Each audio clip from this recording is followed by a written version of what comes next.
What is love when it's not given? What is love when you don't help others? Surely love conquers all. Whisper, when we first saw him, he was homeless in the streets of Harare. A look at him, only hunger was written all over his face. Saint TV Partners transformed his life in a blink of an eye. Surely God is a good God. Saint TV Partners gave him new clothes, a place to sleep. His first time sleeping inside the house, Saint TV crew was there, and they witnessed Whisper sleep like a baby. Right, tinaye mukomana Whisper, tinaye Whisper nasa nditi.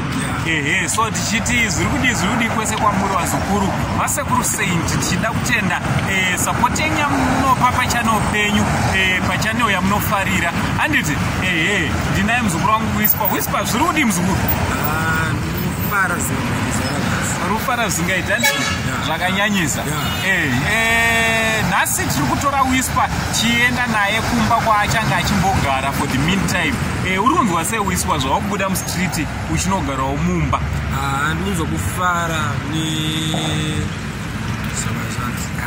ndinonzwa kufara nezuva ranhasi, zuva ranga ndakamirira, zuva rakakosha. Izuva rine mufaro nyangwe kunyora kwaro handikangano zuva rori. Handiti izuva rausingakangana. Right, tichida kutenda vese vakasapota Whisper, vakasapota Whisper kuti angara nokuda mustreets vakuda kuzomendesa zvakare kuti chikoro. Unotokudii kunde vakakusapota? Kuti murambe mune rudo rwamunaro, nyasha dzaMwari ngadziveni nekusingaperi. Chokwadi. So iye zvinota kubva panapa muguta reHarare takananga kunzvimbo kuchange kuchigara Whisper. Handei parwendo rwacho. Buckle up as we take Whisper to his new house.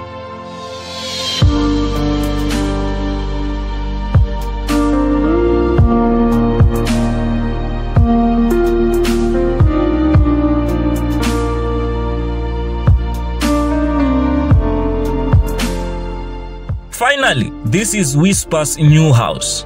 Uncle Saint joined hands with Whisper in arranging his room. Uncle Saint was short of words and decided to hug the young man. Who can defeat love? No one. There's a popular saying that says, if you want to go fast, go alone. If you want to go far, go together. With the Saint TV Partners, we unite and we will go far. Right. Panapa ndopamba pachange pachigara Whisper. Tinoda kutenda Mwari nesupport yese yatapiwa nditi nevanga vachisapotani, vanga vachisapota kuti Whisper akunge ari nokuda mustreet achiuya kuzogara mumba. Whisper saka uri kuda kudii nemba yako inyowani? Ndikufara singamboiti. Ndikufara. Chokwadi? Ndikufara. Ndiri kuzvona usacheme sodzisabude muzukuru. So Whisper ndopachanga ari the next stage chaita kuti tinge tinoona hama handiti titrace kune hama kuitira kuti tinge tinomugadzira kuti aende kuchikoro handiti ndiinjiniya kana doctor ava.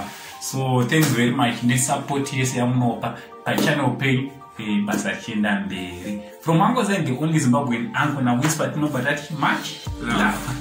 Special thanks to Linda Chiwandamira, Mrs. Beta, Princess Mamte, Your Majesty, Edgar Ngwenya, from Uncle Saint and Saint TV crew. For now, we say much love.